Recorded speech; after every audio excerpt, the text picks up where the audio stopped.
I want you to think about last month. Not the big stuff. Not your rent, not your car payment, not your groceries. I'm talking about everything else. The food delivery orders, the extra streaming services, the gym membership you kept meaning to cancel, the Amazon purchases you genuinely cannot remember making, the $11 parking charge, the subscription that renewed and you thought, I'll deal with that next week. Now I want you to add all of that up in your head. Don't judge it, just add it up. For most Americans, that number lands somewhere between $350 and $500 a month. Maybe more. Maybe you're wincing right now because you know it's closer to $600 or $700, and you've told yourself it's fine, because none of it is that expensive individually. It's just a little bit here and a little bit there. Here's the thing. That little bit here and a little bit there has a number, a real specific number, and that number, roughly $400 a month, is the exact gap between the financial trajectory of the average American and the financial trajectory of the quietly wealthy ones. And nobody is talking about it. Not the way I'm about to. My name is Kevin, and I spend way too much time thinking about the overlooked $400 monthly window that separates the wealthy from everyone else. If you're someone who earns a decent income, pays their bills on time, and still somehow ends up at zero, or close to it, every single month without understanding exactly why, make sure to hit the subscribe button and give this video a thumbs up if this helps you out. Look, I need to tell you something up front. This video is not going to tell you to stop buying coffee. I'm exhausted by that advice, and so are you. This is not about sacrifice. This is not about deprivation. And this is absolutely not about making you feel guilty for spending money on things you enjoy.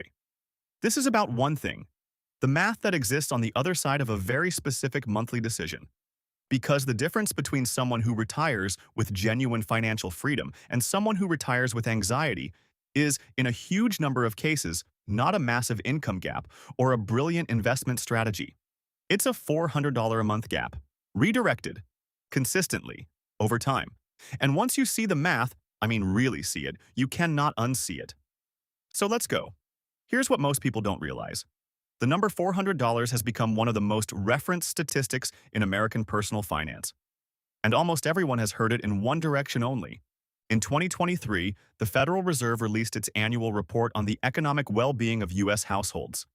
And buried in that report was a finding that went viral across finance media everywhere.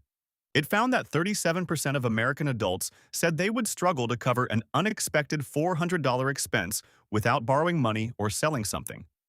Let that sit there for a second. More than 1 in 3 American adults, in the wealthiest country in the history of civilization, cannot access $400 in an emergency without going into debt. Now here's where it gets really interesting. And this is the flip that almost no one talks about. The same $400, pointed in the other direction, invested consistently every single month, is not a poverty statistic. It is a wealth-building engine of extraordinary power. $400 a month. Invested consistently. At a 7% average annual return, which is a conservative, historically reasonable estimate for a diversified index fund portfolio. Over 30 years. Do you know what that becomes? $400 per month at 7% annual return over 30 years becomes approximately $486,000. Not $486,000 in contributions. You would have personally contributed $144,000. The other $342,000, that $342,000 was created by compound growth. By time doing its quiet, patient, relentless mathematical work on your behalf. Stretch it to 35 years? That $400 a month becomes approximately $707,000. And here is the brutal, clarifying reality of this. The difference between the person who cannot find $400 in an emergency and the person who retires with over $500,000 is often not income. It is not intelligence. It is not luck. It is whether that $400 every month gets captured and invested, or whether it bleeds out silently through the cracks of modern life. That is the $400 window. And it is the most overlooked wealth separator in America. Okay, so if this math is this clear and this powerful, why is the $400 window so consistently overlooked? Why aren't people capturing it? And this is the part I find genuinely fascinating, because the answer is not laziness and it's not ignorance. The answer is architecture. The way modern consumer life is designed, the actual structural design of how we spend, makes the $400 window almost invisible. Here's a relatable analogy. Imagine your monthly income is water filling a bathtub. Big expenses, rent, car, utilities, are the large drain at the bottom. Those you can see, those you can budget for. But lifestyle spending is not a large drain. It's 100 tiny pinhole leaks spread across the entire surface of the tub. Each one is so small it seems harmless. But together they empty the tub just as fast as the big drain. This is what behavioral economists call the disaggregation effect. When spending is fragmented across dozens of small, separate decisions, each of which feels trivially cheap, our brains process it as trivially cheap. We cannot intuitively add it up. The psychology of small spending is specifically designed to make the cumulative cost invisible. Think about this for a second. A $14.99 monthly streaming subscription doesn't feel like money. It feels like nothing. But there are Americans walking around right now with 4 or 5 active streaming subscriptions, 2 music services, a cloud storage plan, 2 news subscriptions, a meal kit delivery they barely use, and a fitness app they downloaded 6 months ago. That's easily $120 to $150 a month in subscriptions alone. And every single one of those was authorized with a single click. No friction, no moment of decision. Just a click and it's gone forever, month after month. Add convenience spending on top of that. The average American spent roughly $179 per month on food delivery services in 2025, according to data from Empower's annual spending report. Not eating out, just delivery apps. That's a $179 monthly convenience tax on top of your actual food budget. Now, you might be thinking, Kevin, I like food delivery. I'm not giving it up. And look, I'm not asking you to. I'm asking you to see it, to see the $400 window clearly. Because right now, for most people, it's completely invisible. The psychological mechanism that makes this so powerful and so dangerous is called present bias. It is one of the most well-documented phenomena in behavioral economics. Our brains are literally wired to overweight the value of something we can have right now versus something we can have in the future. The pleasure of the food delivery order is immediate and real. The $486,000 retirement account is abstract and distant. Your brain, at the moment of decision, cannot feel the future value. It can only feel the present comfort. And every subscription platform, every food delivery app, every retail website, they are all designed by world-class engineers and psychologists who deeply understand present bias. They are optimized to make the immediate gratification as frictionless as possible, while the future cost remains completely invisible. You are not weak for falling for this. You are human. But once you understand the architecture, you can start building a counter-architecture. Here's the thing that separates the wealth conversation from the income conversation, and this matters enormously. According to the Bureau of Labor Statistics Consumer Expenditure Survey, the average American household earns roughly $94,000 a year before taxes. After taxes, housing, transportation, food, and basic utilities, the typical household retains less than 5% of gross income as net savings. 5%. On a $94,000 gross income, 5% is less than $4,700 a year. That's $391 a month, which, you notice that, is almost exactly the $400 window. But here is what most people don't realize about how the quietly wealthy operate differently. It is not that they earn dramatically more. The core difference, documented across multiple decades of wealth research, is that they automate the capture before present bias can intercept it. Morgan Housel, in The Psychology of Money, makes this point with brilliant simplicity. Wealth is not about making great investment decisions. It's about your savings rate, the gap between your ego and your income. And the people who sustain a meaningful savings rate consistently are almost universally the ones who removed the decision entirely. They did not rely on willpower. They set up automatic transfers on payday before the money hits their spending account, so the $400 window is captured before present bias ever sees it. Think about it this way. If your employer deposited $400 less into your paycheck every month, would you notice? Really notice in a way that changed your life meaningfully. For most people in a middle income range, honestly, no. The research consistently shows that people adapt their spending to whatever lands in their account. The $400 disappearing into an investment account feels exactly like the $400 never arriving. The lifestyle impact is minimal. The wealth impact over 30 years is life-changing. That's the mechanism. It's not exotic. It's not a stock tip. It's automation applied to a specific, overlooked window. That's the entire game. Now let me show you the full math side by side, because I think this is the section most finance videos skip entirely. Scenario 1. You are 28 years old. You automate $400 a month into a Roth IRA invested in a broad market index fund.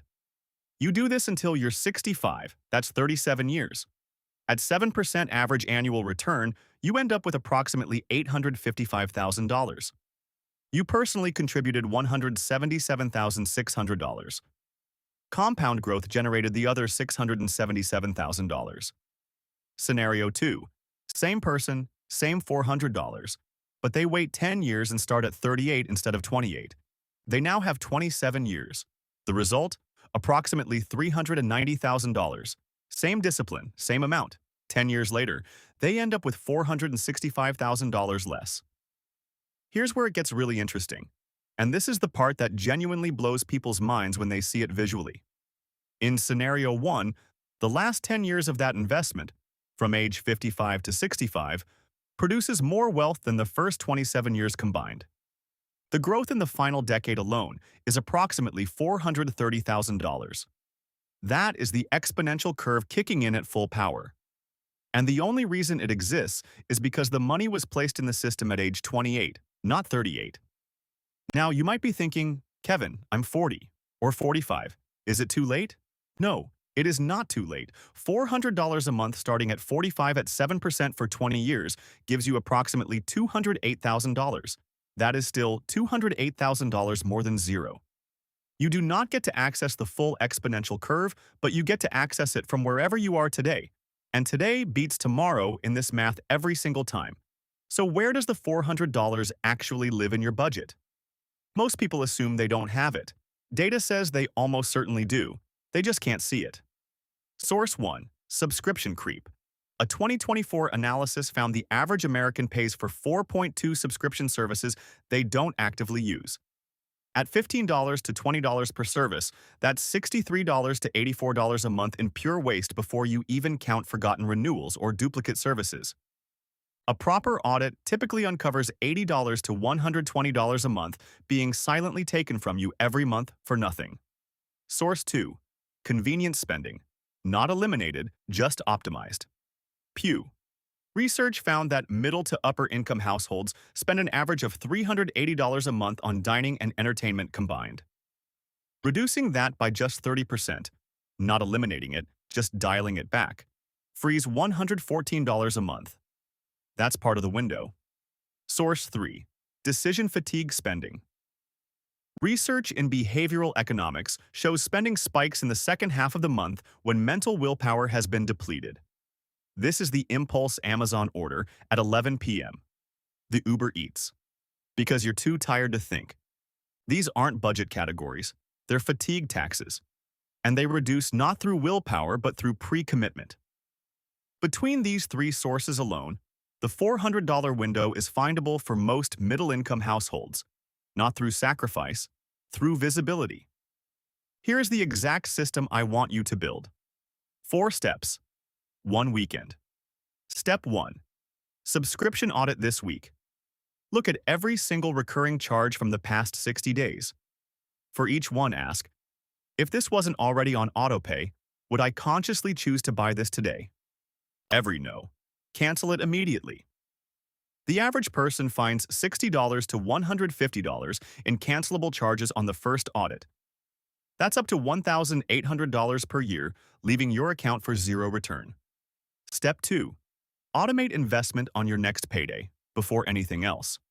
First, open a Roth IRA at Fidelity, Vanguard, or Schwab if you don't have one. It takes 15 minutes.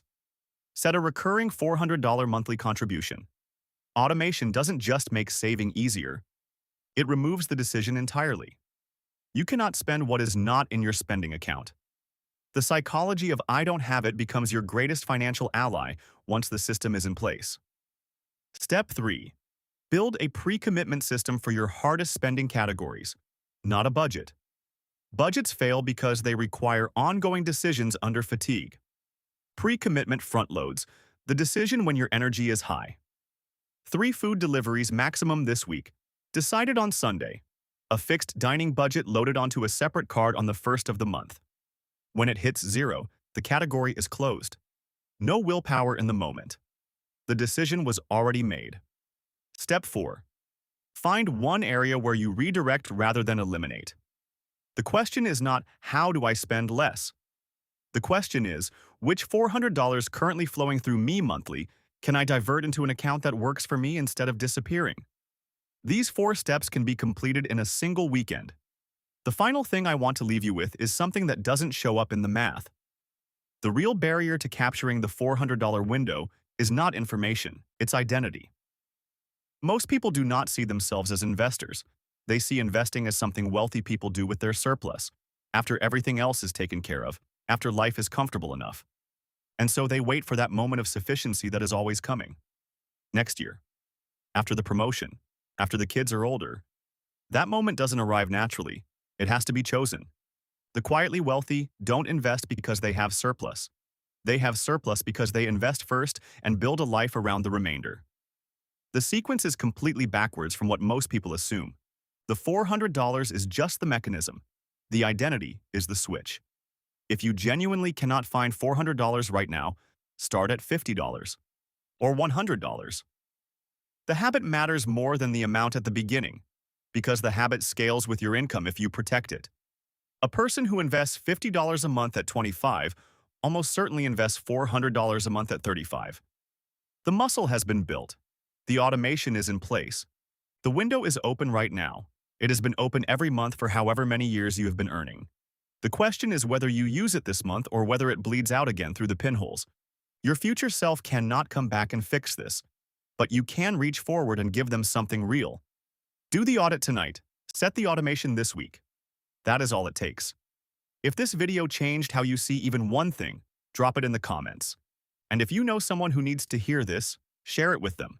It might be the most financially valuable thing you do for them today. I'm Kevin. Go capture the window. I'll see you in the next one.